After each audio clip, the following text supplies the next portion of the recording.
Danes v avtomobilsko-šahovski debati Laura Vnuk, šahovska velemojstrica. Laura, živijo. Živja. Greva lahko najprej na, vem, da so ene vzporednice med šahom pa med vožnjo. Ja. A greva najprej na planiranje poti oziroma planiranje partije? Ja, tako. Kako ti vse skupaj začneš oziroma kaj bi ti tukaj povezala? V bistvu, ko igram partijo šaha, zvem, kakšen dan prej, kdo bo moj nasprotnik in jaz se lepo sedem za prenosnik in raziščem svojega nasprotnika. In nekako mogoče tako je tudi pri vožnji, ko vem, da imam daljšo vožnjo v kakšno Nemčijo, kjer bom igrala tekmovanje, si naprej planiram pot, če se da tudi, ki se bom približno ustavila, kupila vinjeto recimo in tako podobno. Tako da v bistvu se neke vrste pripravim na cesto, tako kot se bi pripravila na nasprotnika. Že pred partijo. Kako dosežeš tekočo vožnjo, tekočo partijo? Ja, seveda, zato je pomembno planiranje vnaprej, oziroma da si sposoben videti celotno okolico okoli sebe. Nekako tudi pri šahu moram vedno gledati celotno šahovnico. Ne moram se skoncentrirati samo na svojo kraljevo stran, ker jo želim zavarovati. Ampak je vedno pomembno, da pogledam najboljše poteze nasprotnika iz vseh možnih vidikov in tako je tudi pri vožnji. Moram biti pozorna na kolesarje, na pešce. Morda, če vidim, da je neko vozilo prehitro pride iz desne strani ali bremzam, vidim mogoče semafor na kolesarski stezi, da se obarva rdeče. To pomeni, da se bo tudi moj semafor kmalu obarval rdeče. Tako da za varno in eko vožnjo je potrebno planiranje vnaprej. Verjamem, da s fokusom pa nimaš težav. Pri šahu moraš biti sfokusiran tudi v daljšem obdobju. Pri vožnji prav tako, med šahovsko igro verjetno tudi ne smeš gledati po telefonu, ne smeš brati nekih stvari, novic. Moraš biti točno pri tem in podobno je pri vožnji. Absolutno. Pri vožnji nikoli ne uporabljam telefona, kaj šele tipkam, to je prepovedano pri meni. Pri šahovnici je moja poza večinoma tole.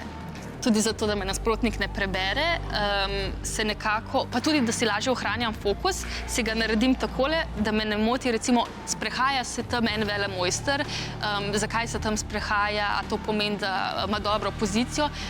Take stvari včasih začnem razmišljati, ko mi pada fokus za celotno partijo in potem se velikokrat postavim takole, da tudi je moj vizualni pogled fokus samo šahovnica. Imam pa zelo fajn, seveda, pri Pumi to, da ko dobim neko sporočilo oziroma klic, samo skliknem na ekran in imam prostoročno telefoniranje oziroma mi prebere sporočilo na glas.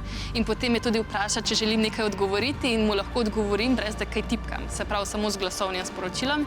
In to se mi zdi zelo pomembno, še posebej, če te nekdo nujno potrebuje in imaš nek klic, da se ne rabiš ustavljati ali pa da si nevaren na cesti slučajno. Tako, ne uporabljam telefona, ampak seveda pa poslušam glasbo. To je pa za sproščanje, da mi tudi ohranja fokus na nek drug način. Tudi na cesti, kdaj žrtvujemo kakšen ovinek, kakšen kilometer, gremo okrog, zato ker nam je to bolj udobno. Tako. Pri šahu moraš tudi znati žrtvovati svoje figure, ne? Ker niti ena ni nepomembna.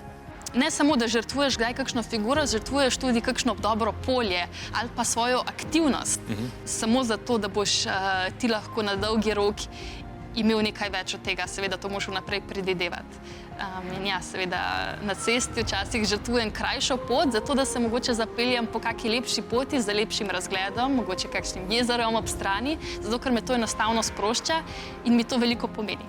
Daj, povej mi, te kaj razburi med šahovsko partijo in kako te stvari potem rešuješ? Imam zelo visoko toleranco do neke jeze. Če pa zgubim partijo na res grd način, v primeru recimo spregledam kraljico, potem sem pa zelo jezna, partijo predam, dam roko, bil si boljši od mene, potem gre pa v svojo sobo in odprem prenosnik in začnem igrati hitropotezni šah. Ker me to enostavno sprosti. In mogoče se mi kdaj tudi to pojavi kaj med vožnjo, recimo v primeru, da te znervira nek voznik za tabo, recimo te vozi 1 meter za tabo, veš, da to ni varno in me včasih potem malo bolj pospešim, zato da sicer jaz naredim varno razdaljo, ampak mogoče ni najbolj pravilno, da tako reagiram. Jaz sem mislil, da boš rekla, da pospešiš, ustaviš in ga povabiš na hitropotezni šah. To bi mogla začeti delati, vidiš, hvala za idejo. Nihče več ne bi upal voziti preveč za tabo. Ja.